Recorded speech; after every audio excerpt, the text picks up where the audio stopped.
মহব্বতের সাথে সংক্ষিপ্ত পরিসরে আরেকবার দরুদ শরীফ তেলাওয়াত করব। সাল্লাল্লাহু আলাইহি ওয়াসাল্লাম। সম্মানিত উপস্থিতি, বসেছি তাফসিরুল কোরআন মাহফিল। কি মাহফিল বলেন?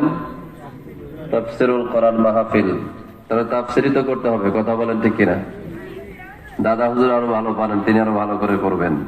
সম্মানিত উপস্থিতি, কোরআনের আলোচনা শুনলে পরে আল্লাহ পাক ঈমান বাড়িয়ে দেন, বলেন সুবহানাল্লাহ। এ জাতি যত বেশি কোরআনের তেলাওয়াত শুনবে আল্লাহ পাক তার ঈমানকে কি করে দিবেন? কোরআনের আলোচনা যেখানে হবে মাছির মতো নয়, মৌমাছির মতো ঐক্যবদ্ধ ভাবে সে কোরআনের দাওয়াতের মেসেজ পৌঁছাই দিতে হবে, সেখানে একত্রিত হতে হবে, কথা বলেন ঠিক কিনা? এই জন্য মাইকের আওয়াজ যতদূর পর্যন্ত পৌঁছে যাচ্ছে আমি অনুরোধ করব আপনারা সবাই মাহফিলে এসে বসে যান। ভালো যতটুকু সেটুকু অ্যালাউ করেন, গ্রহণ করেন, আল্লাহ পাক বরকত দান করবে। পৃথিবীর অবস্থা খুব একটা ভালো না, যত দূরে থাকবেন ততই সমস্যা বেড়ে যাবে। হযরত আবু বকর সিদ্দিক রাদিয়াল্লাহু তাআলা যেখানে যেতেন সূরাতুল আসরের আলোচনা করেছেন। কিসের আলোচনা করেছেন? সূরাতুল আসরের আলোচনা করেছেন।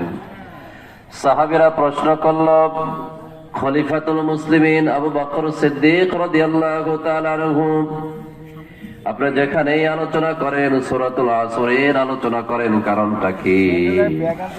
হযরত আবু বকর সিদ্দিক রাদিয়াল্লাহু তাআলা আনহু বললেন, ও রাসূলের সাহাবী, তোমরা শুনে নাও, আমি সূরাতুল আসরের আলোচনা এই জন্য বেশি বেশি করে করি, সূরাতুল আসরের আলোচনা বেশি বেশি করে আল্লাহ রাব্বুল আলামিন ঈমানকে বাড়িয়ে দেয়। এক শ্রেণীর মানুষ পৃথিবী থেকে ইসলামকে নিভিয়ে দিতে যাচ্ছে, কথা বলেন ঠিক কিনা? আবার এক শ্রেণীর মানুষ পৃথিবীতে আল্লাহ পাকের দ্বীনের প্রচার প্রসারে কাজ করে যাচ্ছে। এই জমিনে ইসলাম নিভে যাক, কে কে চান? দুইটা হাত তুলে দেখান। চাচাজি ভুলে হাত তুলছে। ইসলাম নিভে যাক এটা চাই না। আমি ইসলাম রাখবো কি রাখবো না আপনার উপর নির্ভর করবে না। ইসলাম রেখে দিবেন তিনি কে? ইউরিদুনা লিইউতফিউ নূরাল্লাহি বিআফওয়াহিহিম আল্লাহু মুতিম্মু নূরিহি ওয়ালাউ কারিহাল কাফিরুন। মুখের ফুৎকার দিয়ে এই পৃথিবী থেকে ইসলাম নিভিয়ে দেওয়া যায় না, ইসলাম নিভিয়ে দেওয়া যাবে না। ইসলাম নিভিয়ে দিতে চাইলেও আল্লাহু মুতিম্মু নূরিহি, ইসলামকে পরিপূর্ণতায় পৌঁছে দেওয়ার দায়িত্ব কার? পৌঁছে দেবেন তিনি কে? আল্লাহ পাকের। এই জন্য আমরা এমনই তো ইসলাম গ্রহণ করেছি, এমনই তো ইসলাম মানি যেখানে শুধু বরকত, যেখানে কি বলেন? বরকত। এই জন্য বরকত আছে যেখানে, বলেন বরকত আছে যেখানে। কথা না বললে আমি তো করবো না, নাকি বলেন? কথা বলতে হবে। আমি তো জানি রাজশাহী গোটা বাংলাদেশের মধ্যে থেকে ইসলামের বড় স্থান। আমরা গোটা বাংলাদেশে প্রোগ্রাম করে রাজশাহী আমরা ওয়াজ করতে আসলে পর আমাদের মনটা আরো চাঙ্গা হয়, কথা বলেন ঠিক কিনা? এমনিতেই তো যে অবস্থা আপনাদের, যে পজিশন, যে সিচুয়েশন, যে আলোচনা, যে লোক সংখ্যা, কারণ লোক সংখ্যার উপর ভিত্তি করে বক্তাদের আলোচনা আল্লাহ পাক বরকত দান করে, কথা বলেন ঠিক কিনা? আমার মনটা একটু ইয়া করে দেন, আপনি একটু কথাবার্তা বলে লোক সংখ্যা কম হোক আর বেশি হোক বরকত দিবেন তিনি কে? একটু কথা বলেন না করে। এখানে যতগুলো ওয়ার্ডের উচ্চারণ করবেন প্রতিটি ওয়ার্ডের সওয়াব দিবেন তিনি কে? আমাদের সওয়াবের দরকার আছে না নাই? কার কার সওয়াবের দরকার নাই? হাত তোলেন। আমাদের সবার কি সওয়াবের দরকার আছে? এখানে তেলাওয়াত করবেন সুবহানাল্লাহ, এখানে তেলাওয়াত করবেন আলহামদুলিল্লাহ, এখানে তেলাওয়াত করবেন আল্লাহু আকবার, এখানে তেলাওয়াত করবেন সুবহানাল্লাহি ওয়া বিহামদিহি সুবহানাল্লাহিল আযীম। প্রতিটি শব্দের মাঝে আরবি হরফ আছে না নাই? সওয়াব আছে না নাই? আমরা যেহেতু মুসলিম, মুসরাফদা পিপল মুসলিম, আমাদের সওয়াবের দরকার আছে। কারণ কাল কিয়ামতের ময়দানে মিজানের পাল্লায় জীবনের হিসাব নিকাশ দাম দিবেন তিনি কে? এই জন্য সওয়াবের দরকার আছে না নাই? সওয়াবের দরকার যাদের নাই, রাস্তাঘাটে দোকানপাটে ঘুরে ঘুরে বেড়াচ্ছে, বিড়ি খাচ্ছে, সিগারেট খাচ্ছে, পেঁয়াজি খাচ্ছে, আর গল্প দেখতেছে যে হুজুরের কণ্ঠ কিরম, কোন পন্থায় আলোচনা করে, কোন দিকে আলোচনা করে, কথা বলে এমন আছে না নাই? বিশ্লেষণ করতেছে। এখন ফতুয়া দেওয়ার মানুষ বেশি, কথা বলেন।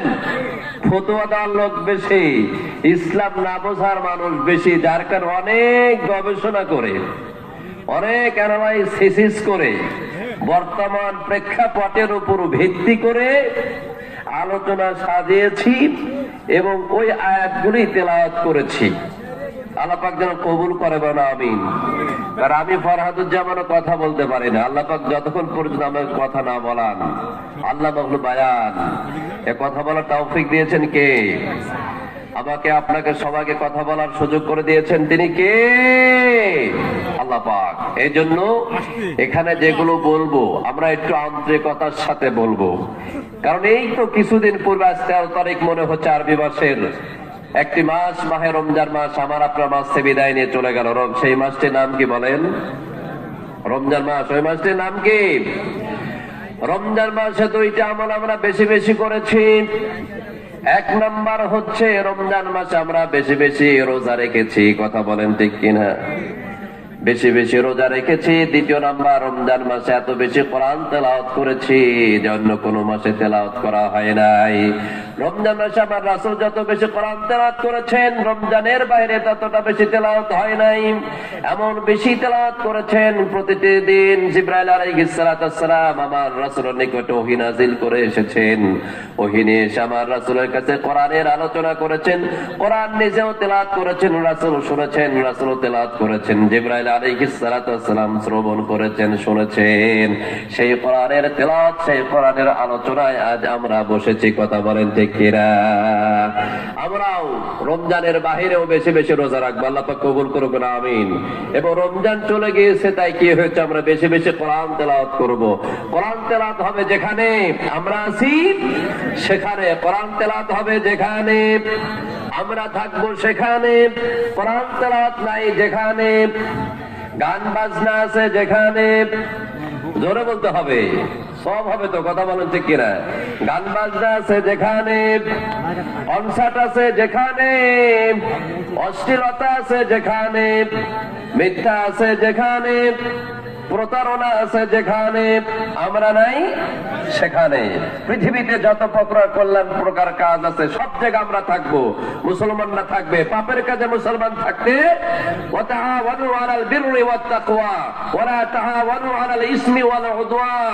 আমরা সদা সর্বদা খোদা ভীতিমূলক কাজে, কল্যাণমূলক কাজে সহযোগিতা করব, সীমা লঙ্ঘনমূলক কাজে, পাপের কাজে আমরা সহযোগিতা করব না, কথা বলা ঠিক কিনা? আল্লাহ পাক কবুল করুক বলে আমিন। আসেন আমার ভাইরা, আমি পবিত্র কোরআন মাজিদ থেকে সবচাইতে বড় একটি সূরা আছে, সেই সূরাটির নাম কি বলেন? অন্যান্য আলোচনার মতো আমার আলোচনা হবে না, কারণ আপনারা মনে করছে একটা কেসটা ধরে ওই আলোচনা একবার শেষ করে তো এটা আমার দেওয়া হবে না, বুঝছেন?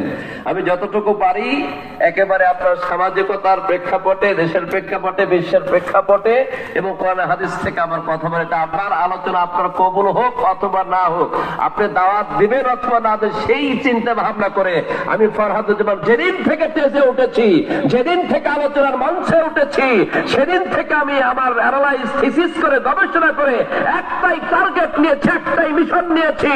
নবী পয়গম্বর যে মিশনের দাওয়াত দিয়েছে তার উপরে ভিত্তি করে জীবন গড়ব, তার উপরে কাজ করে যাব মৃত্যু পর্যন্ত, কথা বলেন ঠিক কিনা? প্রত্যেকটা মুসলমানের তাই করা দরকার আছে না নাই? হ্যাঁ, উম্মতে মুহাম্মাদের তো সেই দায়িত্ব, নাকি বলেন? নাকি জিলেপি খাওয়ার পেঁয়াজি খাওয়া? হ্যাঁ, জিলেপি আর পেঁয়াজি খেলে ইব্রাহিম আলাইহিস সালামকে আগুনে পড়া লাগতো না, কথা বলেন? ঘুরে বেড়ানো লাগলে আমার ভাইয়েরা আল্লাহ রাসূল সাল্লাল্লাহু আলাইহি সাল্লামকে উহুদের ময়দানে দান্দার মোবারক শহীদ হওয়া লাগতো না, কথা বলেন? এই জন্য আমার ভাইয়েরা, আমার বন্ধুরা, তেলাওয়াত করেছি। আজ আমরা অনেক দূরে চলে গেছি ইসলাম থেকে, তার উপরে ভিত্তি করে সূরাতুল বাকারা, পবিত্র কোরআন মাজিদের সবচেয়ে বড় সূরার নাম কি বলেন? সূরাতুল বাকারা। কোরআন মাজিদের সূরার সংখ্যা কয়টি? 114টি। সবচেয়ে বড় সূরার নাম কি বলেন? সূরাতুল বাকারা সবচাইতে ছোট সূরার নাম কি? ইন্না আ'তাইনাকাল কাউসার ফাসাল্লি লিরাব্বিকা ওয়ানহার ইন্না শানিআকা হুয়াল আবতার। পবিত্র কোরআন মাজিদের সবচাইতে বড় সূরা, সূরার নাম হচ্ছে সূরাতুল বাকারা। বাকারা শব্দের অর্থ গাভী। আর পবিত্র কোরআন মাজিদের সবচাইতে শেষের সূরার নাম হচ্ছে সূরাতুন নাস। নাস মানে কি বলেন? মানুষ। সূরাতুল বাকারার এখানে 1 থেকে 20টি আয়াত পর্যন্ত আল্লাহ রাব্বুল আলামিন এই 20টা আয়াতকে 3টা ক্যাটাগরিতে ভাগ করেছেন। বলেন সুবহানাল্লাহ। 3টা ক্যাটাগরিতে আলোচনা করেছেন। 1 থেকে 5টা আয়াত আমার আল্লাহ রাব্বুল আলামিন মুমিনদের সম্পর্কে আলোচনা করেছেন। 1 থেকে কয়টি আয়াত বলেন? 1 থেকে 5টি আয়াত মুমিনদের সম্পর্কে আলোচনা করেছেন। এর উপরে 2টি আয়াত তেলাওয়াত করেছেন কাফেরদের সম্পর্কে। এরপরে 13টি আয়াত আল্লাহ রাব্বুল আলামিন আলোচনা এনেছেন মুনাফিকদের সম্পর্কে। কাদের সম্পর্কে বলেন? মুনাফিকদের সম্পর্কে। তাহলে কয় শ্রেণী হলো বলেন? 3 শ্রেণী। কয় শ্রেণী হলো বলেন? 3 শ্রেণী। প্রথম 5টি আয়াত আমার আল্লাহ রাব্বুল আলামিন মুমিনদের সম্পর্কে আলোচনা করলেন। দ্বিতীয় নম্বরে 2টি আয়াত আলোচনা করলেন কাফেরদের সম্পর্কে। আর 13টি আয়াত আলোচনা করলেন বা আমার বন্ধু আমার মুনাফিকদের সম্পর্কে। আচ্ছা, আয়াতের সংখ্যা কাদের জন্য বেশি বলেন? মুনাফিকের আয়াতের সংখ্যা এখানে কি করেছেন? বেশি করেছেন। তাহলে ভেজাল মুনাফিকদের মধ্যে বেশি কথা বলেন, ঠিক কিনা? এই 3টা ক্যাটাগরির উপর ভিত্তি করে আমি গবেষণা করে বের করলাম গোটা পৃথিবীর মানুষ আর 4টা ক্যাটাগরিতে বসবাস করে। কয়টা ক্যাটাগরিতে? কয়টা শ্রেণীতে বাস করে বলেন? तमाम পৃথিবীর মানুষ 4টা শ্রেণীতে বিভক্ত হয়ে পড়ল। এই 4টা শ্রেণীর মধ্য থেকে 3টা শ্রেণী যাবে জাহান্নামে। কোথায় যাবে বলেন? এর 4টা শ্রেণীর 4টা প্রকারের ভিতর থেকে 3 শ্রেণীর মানুষ যাবে জাহান্নামে, আর 1 শ্রেণীর মানুষ যাবে জান্নাতে। আমরা যেতে চাই কোথায় বলেন? আমরা জান্নাতে যেতে চাই না জাহান্নামে যেতে চাই? ভাই আমার, বন্ধু আমার, জান্নাতে যেতে চাইলে জান্নাতের কাজ করার দরকার আছে না নাই? এখন জান্নাতের কাজ আপনি কবরে যাওয়ার পর করবেন না দুনিয়াতেই করবেন? আবার রাসূল বেশি বেশি যেই দোয়াটা কোরআন মাজিদের বেশি বেশি করেছেন, ওই দোয়ার ভিতরে প্রথমে পৃথিবীর কথা বলেছেন, তারপর আখিরাতের কথা বলেছেন। অর্থাৎ কেউ যদি পৃথিবীতে ভালো কাজ করতে পারে, পৃথিবীতে যদি কল্যাণমূলক কাজ করতে পারে, পৃথিবীতে কেউ যদি ভালো থাকতে পারে, ভালো থাকে, ওই ব্যক্তিটা কবরের জগতেও ভালো থাকবে। কথা বলেন ঠিক কিনা? আর যে জমিনে ভালো থাকতে পারবে না, সে কবরের জগতেও ভালো থাকতে পারবে না। দোয়াটা আমরা পড়ি সবাই, কিন্তু দোয়ার অর্থটা আমরা অনেকেই বুঝি না।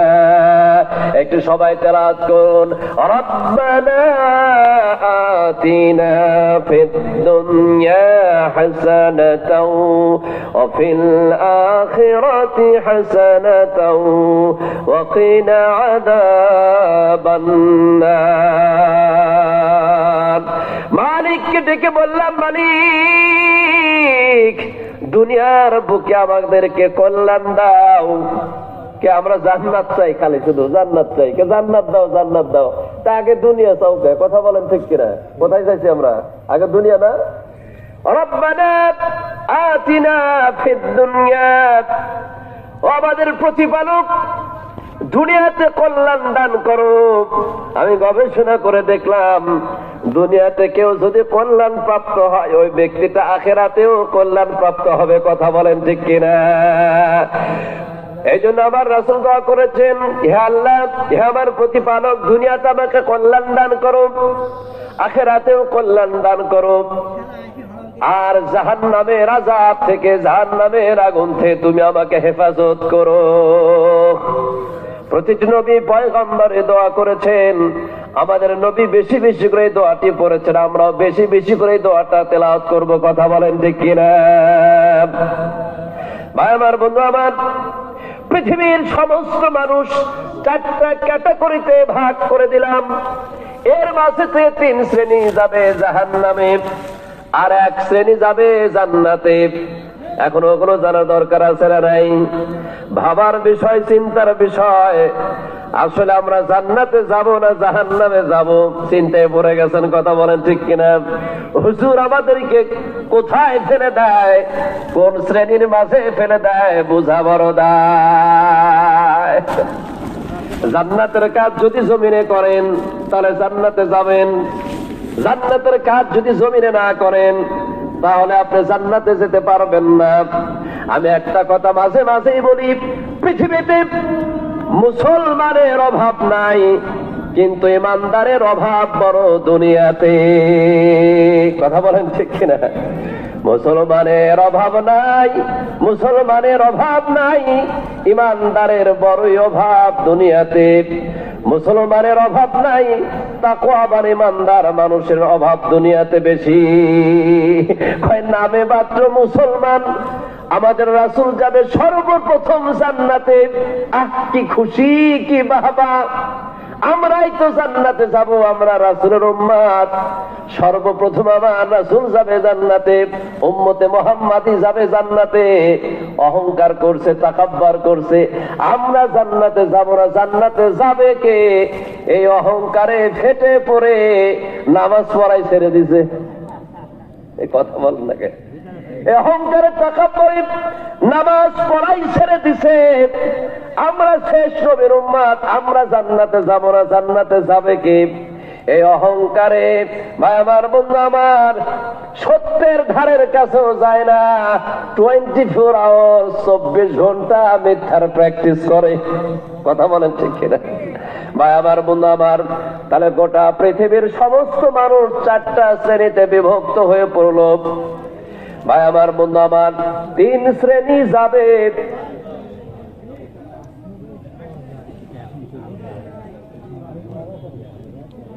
তিন শ্রেণী যাবে জাহান্নামে, আর 1 শ্রেণী যাবে জান্নাতে। কথা বলেন ঠিক কিনা? তাহলে আমরা জান্নাতে যেতে চাই কারা কারা? 2টা হাত তুলেন দেখি। আল্লাহ পাক কবুল করুক না, আমিন। আল্লাহ পাক কবুল করবেন, আমিন। হাত নামান। ভাই আমার, বন্ধু আমার, এদিকে তাকান আপনি। ভাই আমার, বন্ধু আমার, তাহলে 4 শ্রেণীর মধ্যে থেকে আমরা কোন শ্রেণীর মাঝে পড়ে যাই? কথা বলেন ঠিক কিনা? আমার তৌহিদি জনতা, মুসলিম ভাইয়েরা, প্রথম শ্রেণী হচ্ছে কাফের মুশরিক, তারা যাবে জাহান্নামে। কোথায় যাবে বলেন? কাফের মুশরিক, তারা যাবে জাহান্নামে। দ্বিতীয় নাম্বার হচ্ছে মুলহিদ, নাস্তিক, তারা যাবে জাহান্নামে। তৃতীয় নাম্বার হচ্ছে মুনাফিক, তারা যাবে জাহান্নামে। চতুর্থ প্রকার মুমিন যারা হবে তারা যাবে জান্নাতে। চিৎকার দিয়ে বলুন একবার সুবহানাল্লাহ। মুমিনরা কোথায় যাবে? জান্নাতে যাবে। আর 3 শ্রেণী কোথায় যাবে? জাহান্নামে যাবে। ভাই আমার, বন্ধু আমার, আমার তৌহিদি জনতা, মুসলিম ভাইয়েরা, এই জন্য আমাদেরকে লক্ষ্য করতে হবে। এখন এই 4টা শ্রেণীর বিষয়গুলো আমরা একটু অ্যানালাইসিস করে, আমরা গবেষণা করে বের করে দেখি এই 4টা শ্রেণীর কোন পর্যায়ের ভিতরে আমরা চলে যাই। কথা বলেন ঠিক কিনা? 1 নাম্বার মুলহিদ। মুলহিদ শব্দের অর্থ হচ্ছে নাস্তিক। কি বলেন? নাস্তিক। মুলহিদ, নাস্তিকেরা কোথায় যাবে বলেন? জাহান্নামে। পৃথিবীতে বাবার, বন্ধু আমার, নাস্তিক বলতে অনেকে বলে নাস্তিক, আসলে আমি বলি তারা নাস্তিক নয়। নিজেকে ভাইরাল হওয়ার জন্য, গোটা পৃথিবীর বুকে নিজেকে পরিচয় করার জন্য, ফোকাস হওয়ার জন্য, ফেমাস হওয়ার জন্য নিজেকে মাঝে মাঝে নাস্তিক দাবি করে। কথা বলেন ঠিক কিনা? পৃথিবীর মানুষ আমার চেনুক, উল্টা পাল্টা বক্তব্য দিয়ে, দেশের সামনে, মাইকের সামনে উল্টা পাল্টা বক্তব্য দিয়ে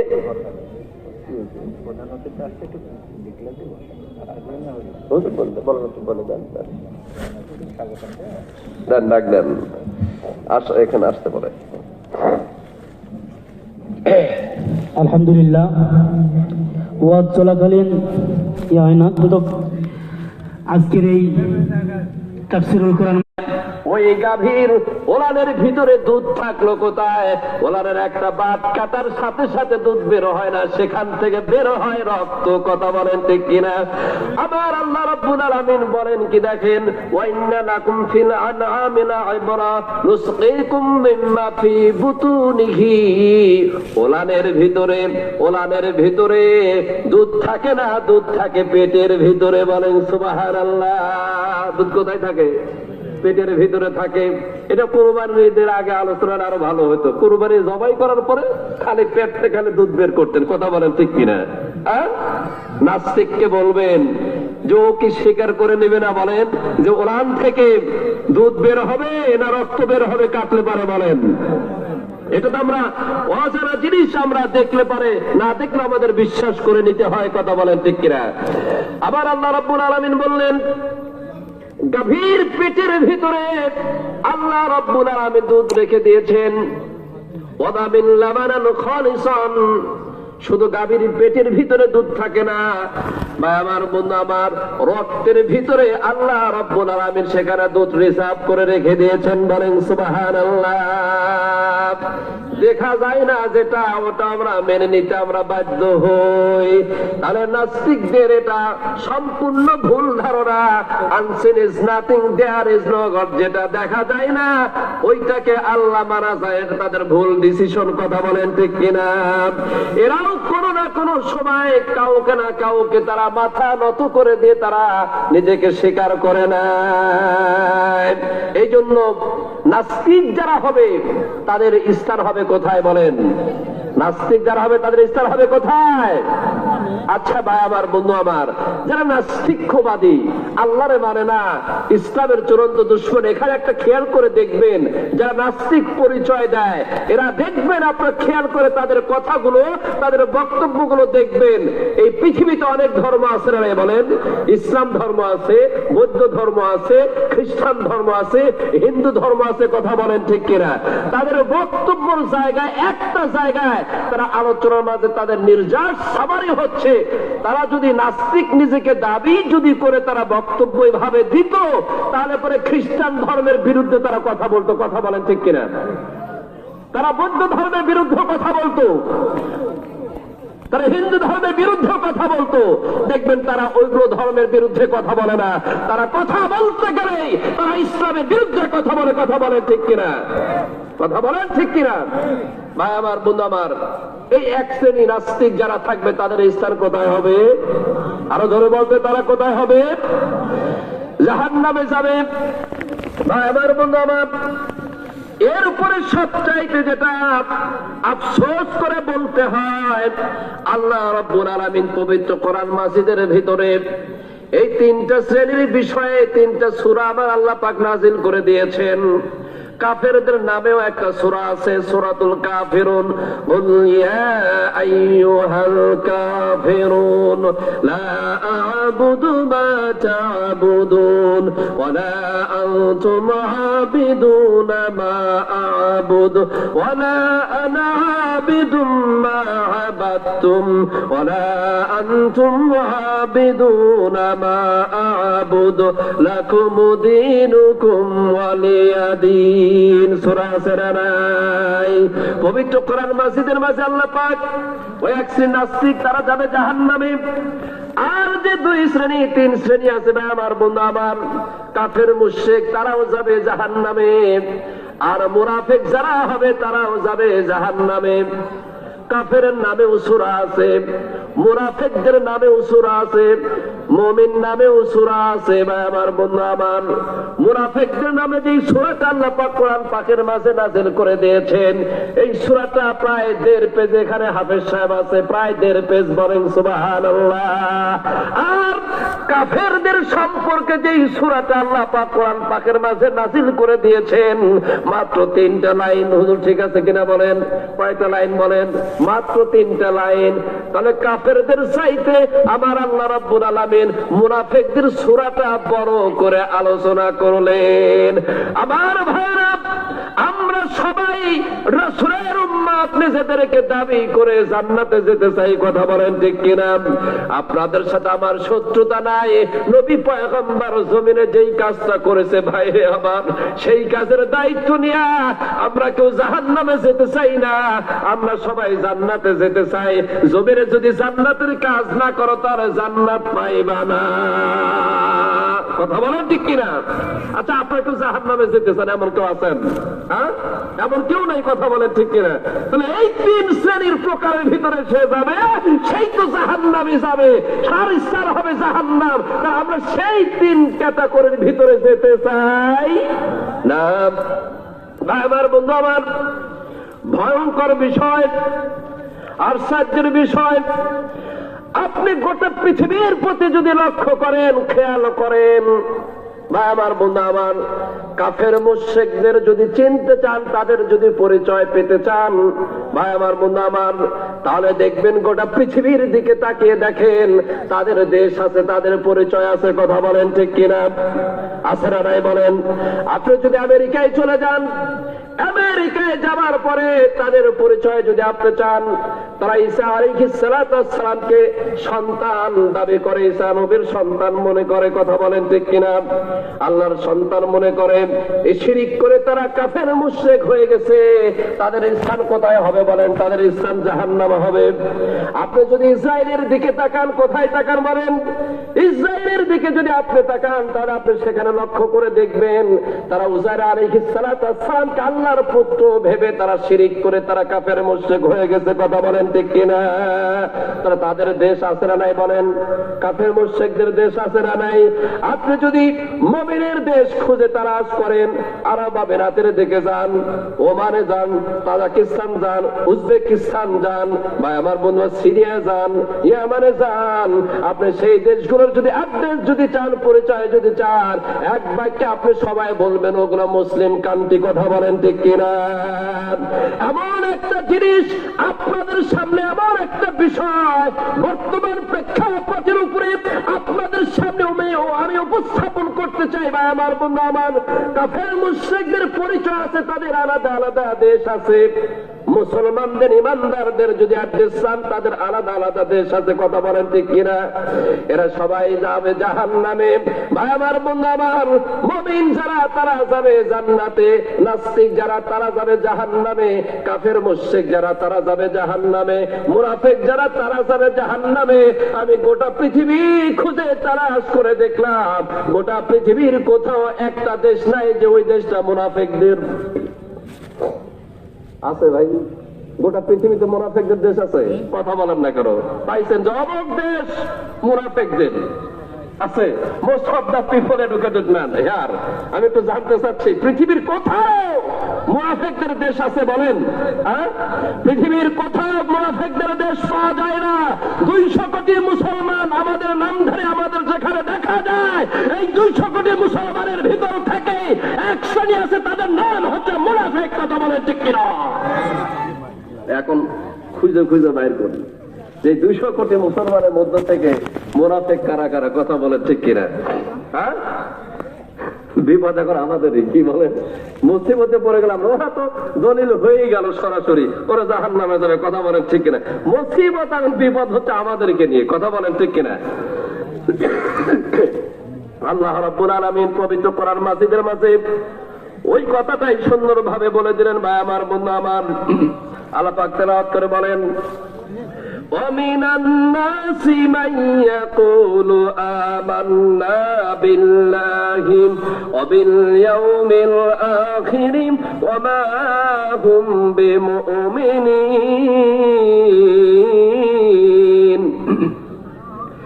মনুষ্য সমাজে এমন কিছু মানুষ থাকবে আমান্না বিল্লাহি, তারা আল্লাহ পাকের প্রতি ঈমান আনবে, বলবে আমরা আল্লাহ পাকের প্রতি ঈমান এনেছি। কি চমৎকার কথা!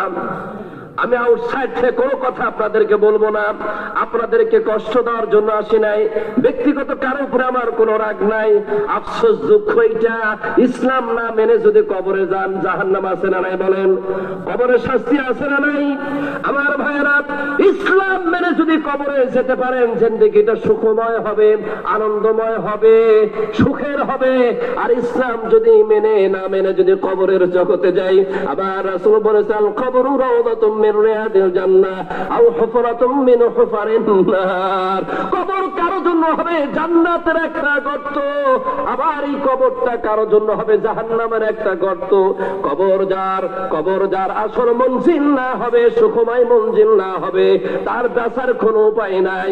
উসমান গনি রাদিয়াল্লাহু তাআলা আনহু কবরের আলোচনা যখন হয়েছে, উসমান গনি দুই চোখের পানি ফেলে কেঁদেছে, দর করে দুই চোখ টপ টপ করে পানি পড়েছে। সাহাবীরা হযরত উসমান গনিকে প্রশ্ন করেছে, জিজ্ঞাসা করেছে, উসমান গনি, তোমার দরবারে, তোমার নিকটে জান্নাতের আলোচনা করলে তুমি কাঁদো না, জাহান্নামের আলোচনা করলে তুমি এত বেশি কাঁদো না, কিন্তু কবরের পাশ দিয়ে হেঁটে গেলে তুমি এত বেশি কাঁদো কেন? কবরের পাশ দিয়ে হেঁটে গেলে কবরের আলোচনা শুনলে এত তুমি ক্রন্দন করো কেন, জানতে চাই। আমিরুল মুমিনিন হযরত উসমান গনি রাদিয়াল্লাহু তাআলা বিশ্ব নবীর সাহাবীদেরকে বললেন, আমার রাসূলের সাহাবী, তোমরা শুনে নাও, কবরের আলোচনা হলে আমি এই জন্য বেশি বেশি করে কাঁদি। তার কারণটা হচ্ছে কবর পৃথিবী থেকে বিচ্ছিন্ন হওয়ার প্রথম জায়গা, প্রথম মঞ্জিল হলো কবর। কথা বলেন ঠিক কিনা? এই কবরে কেউ যদি শান্তিতে থাকে, প্রথম মঞ্জিলে কেউ যদি ভালোভাবে থাকে, তাহলে তার পুরা জিন্দেগিটা, পুরা প্রতিটি ঘাটে ঘাটে আল্লাহ রাব্বুল আলামিন শান্তি দিয়ে দিবে। শুধু তাই নয়, জাহান্নামে কেউ যদি যায়, সেখানে মানুষের দেখা পাওয়া যাবে, সাথী পাওয়া যাবে। জান্নাতে কেউ যদি যায়, সেখানে সাথী পাওয়া যাবে, কাউকে দেখা যাবে। হাসরের ময়দানে যখন বিচার করা হবে, ওই জায়গাও সাথী থাকবে, কাউকে দেখা যাবে। কিন্তু কবর এমন একটা জায়গা, ওই জায়গা গেলে কেউ কারোর সাথে দেখা হয় না। এই জন্য আমি ওসমান কবর দেখলে পারে বেশি বেশি করে কাঁদি, আমার চোখে আমি পানি রাখতে পারি না, দর করে কেঁদে ফেলি। এই জন্য ভাই আমার, বন্ধু আমার, আমরা সবাই তো জান্নাতে যেতে চাই। কথা বলেন ঠিক কিনা? কি চমৎকার কথা! মনুষ্য সমাজে এমন কিছু মানুষ থাকবে, তারা বলবে আমরা আল্লাহর প্রতি ঈমান এনেছি, অবিল ইয়াউমিল আখির, আখিরাতকেও বিশ্বাস করি, আল্লাহর রাসূলকেও বিশ্বাস করি। এটা হচ্ছে এক শ্রেণীর মানুষের কথা পৃথিবীর বুকে। আমার আল্লাহ পাক বলেন, ওয়ামা হুম বিমুমিনিন।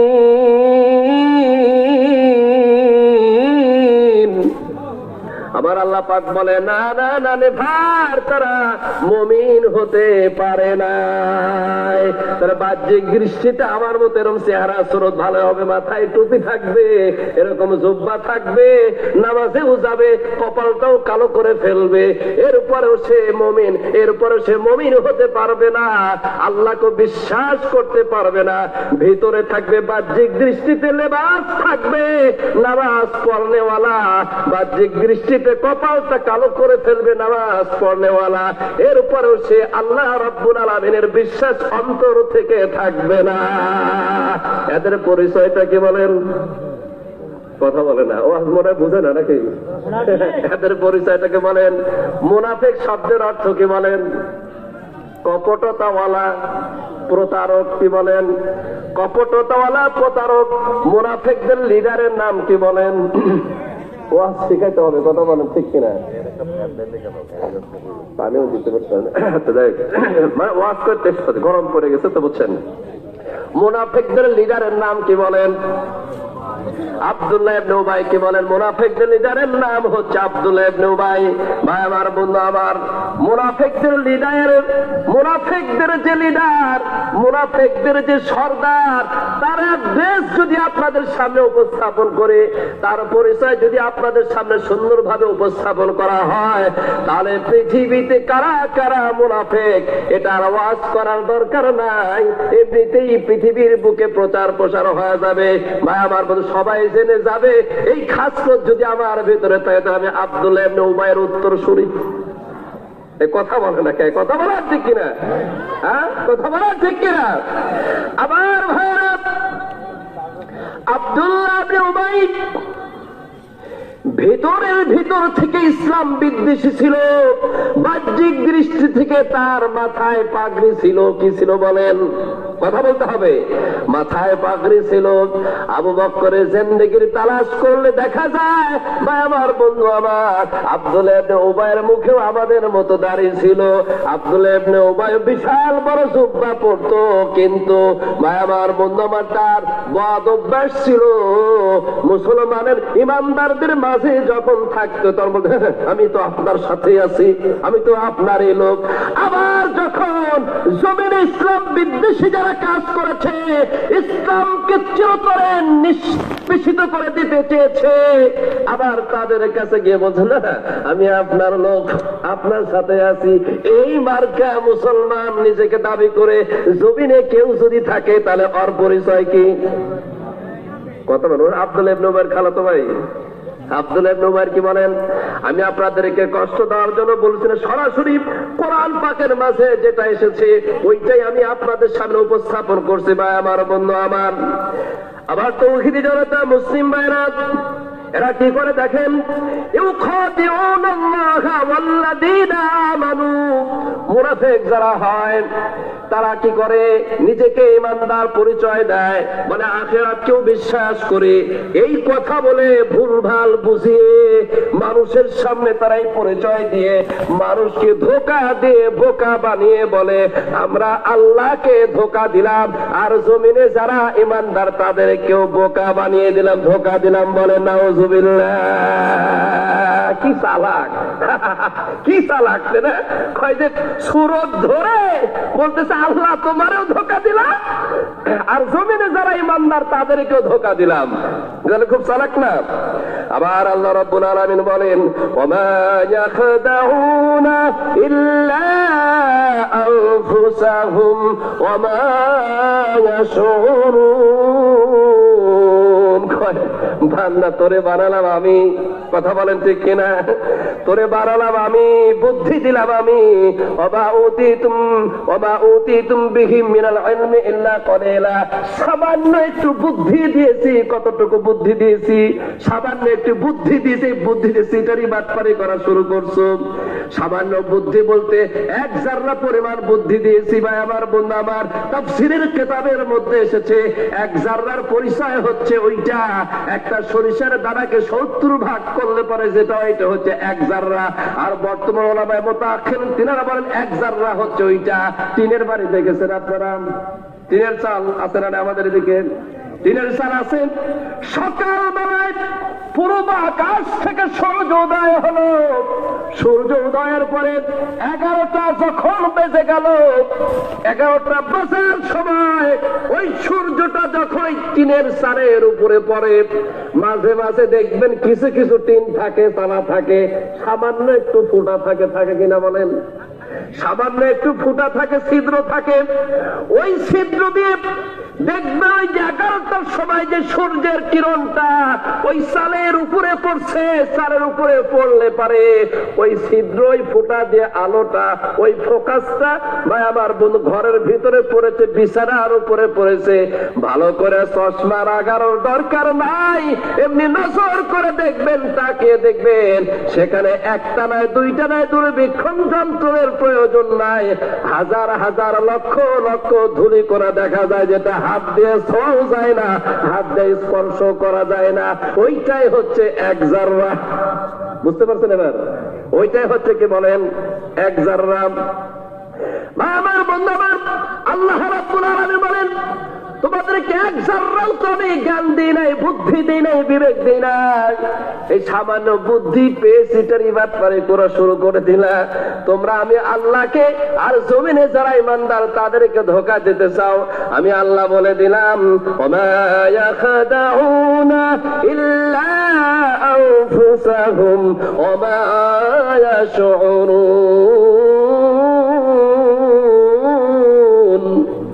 আমি আল্লাহরে তুমি ধোঁকা দাও নাই, তুমি নিজে নিজেকেই ধোঁকার মাঝে ফেলে দিয়েছো।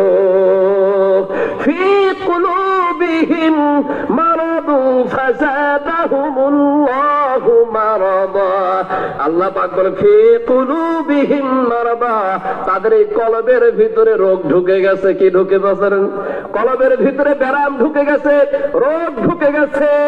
এই পাপের কাজ করতে করতে তাদের কলবটা দুর্বল হয়ে গেছে। এই দুর্বল হওয়ার কারণে আল্লাহ পাক বলেন ফাযাদাহুমুল্লাহ মারাদা। এই রোগটা আমি আল্লাহ পাক কমাই দিই না, এই রোগ আমি তার ভিতরে আরো বাড়িয়ে দিই। শুধু বাড়িয়ে দিই না, ওয়ালাহুম আযাবুন আলীমুম বিমা কানু ইয়াকযিবুন। এই প্রতারণা করার কারণে, সততা করার কারণে আমি আল্লাহ রাব্বুল আলামিন হয়তো তোমরা দুনিয়াতে বেঁচে যাবা, আখিরাতের ময়দানে, কিয়ামতের ময়দানে আমি আল্লাহ রাব্বুল আলামিন তোমাদের জন্য যন্ত্রণাদায়ক পাপের জন্য শাস্তিদায়ক ব্যবস্থা করে রেখেছে। বলেন নাউযুবিল্লাহ। তাহলে তারা জান্নাতি না জাহান্নামী? মুনাফিকরা জান্নাতি না জাহান্নামী? কথা বলেন। আবার ভাইরা, মুনাফিকদের যে লিডার ছিল, লিডারের নাম কি বলেন? আব্দুল্লাহ ইবনে উবাই। ইসলামী লেবাস পরে থেকে সবচাইতে বেশি ক্ষতি করেছিল। কথা বলেন ঠিক কিনা? আমি একটা উদাহরণ দিই ভাই আমার বন্ধু আমার, মধ্যপ্রাচ্যের যেই দেশগুলো রয়েছে ভাই আমার বন্ধু আমার, যতগুলো মধ্যপ্রাচ্যের দেশ আছে মুসলমানদের সংখ্যা বেশি না কম বলেন? ভাইরা আরো অনেক ভালো জানেন। কথা বলেন ঠিক কিনা? মধ্যপ্রাচ্যের যেই দেশগুলো রয়েছে ভাই আমার বন্ধু আমার, এখানে মুসলিম কান্ট্রি সবচাইতে বেশি। কথা বলেন ঠিক কিনা? উড়ে এসে জুড়ে বসে আমেরিকা থেকে এসে, ইউরোপ থেকে এসে ভাই আমার বন্ধু আমার, ইসরায়েল বসে থেকে আজ মুসলমানদের কলিজাটা ঝাঁঝরা করে দিচ্ছে। কথা বলেন ঠিক কিনা? কথা বলতে হবে। মুসলমানদের কলিজাটা ঝাঁঝরা করে দিচ্ছেন। আজ মিডিয়ার যুগ, আজ ফেসবুকের যুগ, আজ গুগলের যুগ। আজ একটা হাতের আঙুলের ইশারার সাথে সাথে গোটা পৃথিবীতে কি হয় সব কিছু দেখা যায়। ওই জায়গায় নজর করে দেখলে দেখা যায় আমার ইসরায়েলের কলিজার টুকরা মুসলিম ভাইরা রমজান মাসে দেখেছি এরকম ঘাস খেয়ে খেয়ে তারা ইফতার করেছে, রোজা রেখেছে। কথা বলেন ঠিক কিনা? তাদের উপরে বম্বিং করে, তাদের উপরে কষ্ট দিয়ে আজ তাদের জায়গা জমি, তাদের জমি দখল করে নিচ্ছেন। আজ আমাদের লাল সবুজের পতাকার এই দেশটা 56,000 বর্গ মাইলের প্রতিটি ইঞ্চি ইঞ্চির সাথে আমাদের হৃদয়ের সাথে ভালোবাসা গাঁথা রয়েছে। কথা বলেন ঠিক কিনা? এইটা যদি কেউ দখল করতে চায় নিজের জীবনে তাজা রক্ত জমিনে বিলিয়ে দিতে হবে। কথা বলেন ঠিক কিনা? আবার ভাইরা, সেই প্যালেস্টাইনের মুসলমানদের উপর বর্বর নির্যাতন করা শুরু করে দিয়েছে সেই দীর্ঘদিন থেকে।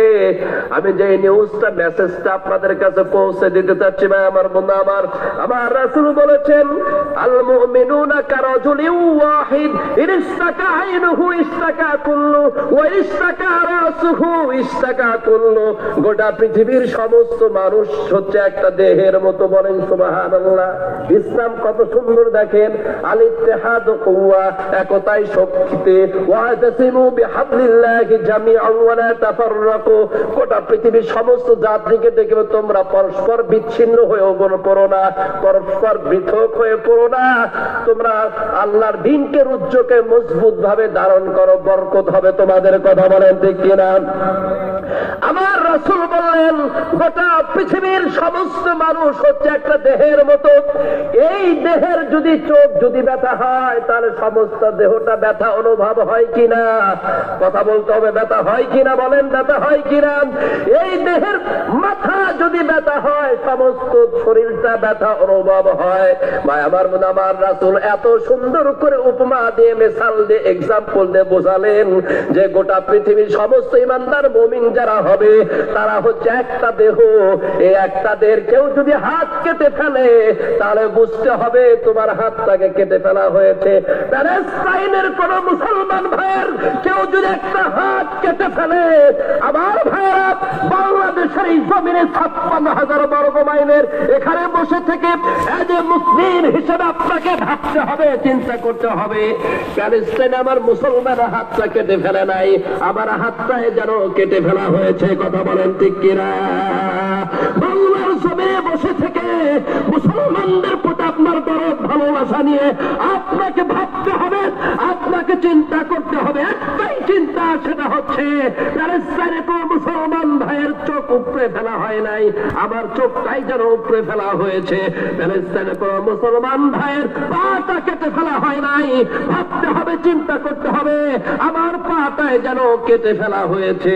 এরকম ইমানদার মুমিন বান্দা যদি আমরা হতাম, আমার ভাইরা তারে উড়ে এসে জুড়ে বসে আজ আমাদের ভূমির উপরে প্যালেস্টাইনের উপরে ওই ইসরায়েলের ওই বাহিনীরা, ইসলাম বিদ্বেষীরা, আল্লাহ বিদ্বেষীরা, তারা কখন আমার প্যালেস্টাইনের আমার ভাইদের উপরে বর্বর নির্যাতন চালাতে পারতো না? কথা বলেন ঠিক কিনা? কথা বলেন ঠিক কিনা? আমার ভাইয়েরা, এই মধ্যপ্রাচ্যে যে সমস্ত দেশগুলো রয়েছে তারা ঐক্যবদ্ধভাবে একটা কাতারে দাঁড়িয়ে আল্লাহু আকবার বলে যদি তাদের উপরে একটা হুঙ্কার দিত, প্যালেস্টাইনের সেই জমি তাদের দখলে, মুসলমানদের দখলে চলে আসতো। শুধু তাই নয়, ওখান থেকে ইসরায়েলের সেই বাহিনীরা পালাতে বাধ্য হতো। কথা বলেন ঠিক কিনা?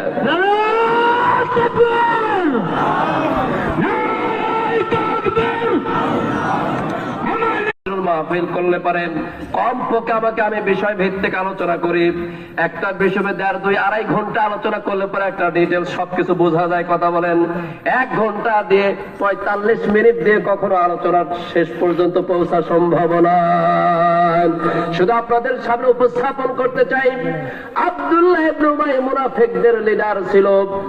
সবারই শেষ ঠিকানা একদিন কবরে যেতে হবে। কথা বলেন ঠিক কিনা? কেউ পৃথিবীতে বাঁচে না, কেউ বাঁচে নাই, পৃথিবীর সবাইকে কবরের জগতে যেতে হয়। আপনাকেও যেতে হবে, আমাকেও যেতে হবে। পৃথিবীর সমস্ত রাজা বাদশার সবই একটা ঠিকানা, কবরস্থান। আমার ভাইরা, সেই কবরে সবাইকেই যেতে হবে। আব্দুল্লাহ ইবনে উবাই সে ইসলাম বিদ্বেষী কাজ করেছে মুসলমান নামধারী থেকে, এরপরেও কি সে কে মৃত্যু থেকে বাঁচতে পারছে? বলেন। এরপরেও সে মৃত্যু থেকে বাঁচতে পারে নাই। কতটা ইসলাম বিদ্বেষী ছিল। আমার রাসূল যখন মসজিদে নববীতে তিনি বক্তব্য দিবেন, বা আমার বন্ধুর বক্তব্য দেওয়ার পূর্বে আব্দুল্লাহ ইবনে উবাই সে দাঁড়িয়ে বলতো, ও মসজিদে নববীর তোমরা সাহাবীরা, আমার রাসূলের সাথে তোমরা শোনো, তোমরা আব্দুল্লাহ পুত্র মুহাম্মদ আমাদের রাসূলের সাথে খারাপ ব্যবহার করবে না, তার সাথে ভালো আচরণ করবে, তাকে সহযোগিতা করবে, তাকে কাছে ডেকে ভালোবাসা দিবে, কারণ সে মক্কা থেকে মদিনায় আমাদের কাছে এসে হিজরত করে এসেছে। সুন্দর সুন্দর কথা কিনা বলেন? মুখে সুন্দর সুন্দর কথা বলেছে, আর এই কলিজার ভিতরে হাজারো টার্গেট ইসলাম বিদ্বেষী নিয়ে কাজ করেছে। কথা বলেন ঠিক কিনা? আমার ভাইয়েরা, আব্দুল্লাহ ইবনে উবাই মারা গেল। আব্দুল্লাহ ইবনে উবাই যখন মারা গেল, মারা যাবার পরে ভাই আমার বন্ধু আমার আব্দুল্লাহ ইবনে উবাইয়ের সন্তানের নামও ছিল আব্দুল্লাহ। আমার রাসূলের নিকটে এসেছে, মুসলিম শরীফের হাদিসের মধ্যে এসেছে, আমার রাসূলের নিকটে এসে বলতেছে, ইয়া রাসূলুল্লাহ সাল্লাল্লাহু আলাইহি সাল্লাম, আমার বাবার এই দুনিয়ায় নাই, আমার বাবা এই কবরের জগতে চলে গেছে, আমার বাবা মারা গেছে। তবে আপনাকে আমার বাবা অনেক জুলুম করেছে, নির্যাতন করেছে, কষ্ট দিয়েছে। আমার বাবা আপনার সাথে ভালো আচরণ করে নাই, ভালো ব্যবহার করে নাই। আমি জানি আমার বাবা জাহান্নামে যাবে, সুতরাং আমার বাবার জানাজা নামাজটা আপনি একটু পড়াবেন। 1 নাম্বার, আমার বাবাকে আপনি ক্ষমা করে দিবেন, এই প্রতিশ্রুতি আমাকে দিতে হবে, আর আমার বাবার জানাজার নামাজটা আপনাকে পড়াতে হবে। আমার রাসূল রাজি হয়ে গেলেন, বা আমার মতো ক্ষমা করে দিলেন, আর রাজি হয়ে গেলেন। জানাজার নামাজ পড়ার জন্য রওনা দিচ্ছেন। রাস্তার ভিতরে হযরত ওমর ফারুক রাদিয়াল্লাহু তাআলা আনহুর সাথে দেখা হয়ে গেল। হযরত ওমর রাসূলকে, ওমর ফারুক, রাসূল সাল্লাল্লাহু আলাইহি ওয়াসাল্লাম প্রশ্ন করলেন, রাসূল সাল্লাল্লাহু আলাইহি ওয়াসাল্লাম কোথায় যান? আব্দুল্লাহর পুত্র আব্দুল্লাহর বাবা আব্দুল্লাহ ইব্রাহিম মারা গেছে, তারা জানাজা পড়াতে যাই। ওমর ফারুক বলতেছে, ইয়া রাসূলুল্লাহ সাল্লাল্লাহু আলাইহি ওয়াসাল্লাম যাবেন না? কেন যাব না কেন? ভাই আমার বন্ধু আমার, ওমর ফারুক বলতেছে যাবেন না, না যার কারণ হচ্ছে আপনিই তো বলেছেন মুনাফিক যে হয় আল্লাহ পাক তারে ক্ষমা করবে না। ইস্তাগফির লাহুম আও লা তাস্তাগফির লাহুম ইন তাস্তাগফির লাহুম ৭০ মাররাতান ফালা ইয়াগফিরাল্লাহু লাহুম। মুনাফিকদেরকে যদি তার জন্য দোয়া করেন, দোয়া করা না করা সমান কথা। যদিও তার জন্য দোয়া করেন ৭০ বার যদি দোয়া করেন, আল্লাহ রাব্বুল আলামিন তাকে কখনোই ক্ষমা করবে না। রাসূল বললেন ৭০ বার নয়, আমি তার জন্য আরো বেশি করে দোয়া করব। রওনা দিলেন। ওমর ফারুক বললেন যে আমি পিছনতে আমি রাসূলের জামাটা টেনে ধরলাম। পরবর্তী তিনি বর্ণনা করে বলেন, যেই দিন আমি রাসূলের জামাটা টেনে ধরেছিলাম আমার বড় ভয় লাগছিল, আমি কোন সাহস নিয়ে আমি ধরেছিলাম। জামাটা টেনে ধরে বললাম, ইয়া রাসূলুল্লাহ সাল্লাল্লাহু আলাইহি ওয়াসাল্লাম, আপনি তো কোরআনের আয়াত শুনিয়ে আমাদেরকে বলেছেন আপনি জানাজায় পড়াতে পারবেন না, দোয়া করবেন না। আমার রাসূল বললেন, ওমর ফারুক, ওহী নাযিল হয় আমার উপরে, ফতোয়া দাও তুমি। কথা বলে ঠিক কিনা? ওহী নাযিল হয় আমার উপরে, ফতোয়া দাও তুমি। আমার ভাইরা, এরপরে রাসূল সাল্লাল্লাহু আলাইহি সাল্লাম চলে গেলেন, জানাজার নামাজ পড়ালেন। আমি একটু বোঝাতে চাচ্ছি, আলোচনা আমার সময় নেই। এরপরেও গেলেন, জানাজার নামাজ পড়ালেন। আব্দুল্লাহর মাতার বিদয় সন্তান, কারণ আব্দুল্লাহর বর্ণনার ভিতরে আমি পেয়েছি এইটা মদিনা আরব ভূমিতে বাবাকে সবচাইতে বেশি শ্রদ্ধা ভক্তি করেছে যেই সন্তানের, সেই সন্তানটা হচ্ছে মুনাফিকের বেটা আব্দুল্লাহ। বলেন সুবহানাল্লাহ। এত সম্মান এত ইজ্জত বাবাকে কেউ করে নাই যেটা করেছে আব্দুল্লাহ রাদিয়াল্লাহু তাআলা আনহু। এজন্য ভয় আছে আমার বাবারে আল্লাহ রাব্বুল আলামিন কারণ ক্ষমা না করার সম্ভাবনাই বেশি, কারণ ইসলাম বিদ্বেষী কাজ করেছে। আমার বাবারে আল্লাহ পাক ক্ষমা করবে না।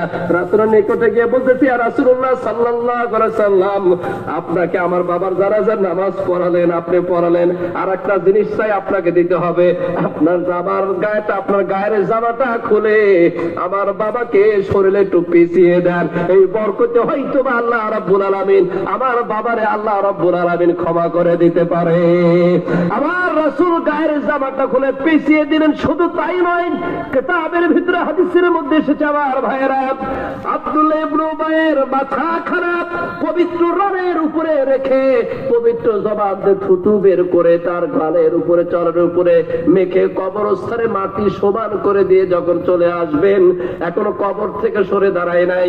জিবরাইল আলাইহিস সালাতু ওয়াস সালাম ওহী নাযিল করে বলে দিলেন, ওয়ালা তুসাল্লি আলা আহাদিন মিনহুম মাতা আবাদা ওয়ালা তাকুম আলা কবরি ইন্নাহুম কাফারু বিল্লাহি ওয়া রাসূলিহি ওয়া মাতু ওয়া হুম ফাসিকুন। আল্লাহু আকবার।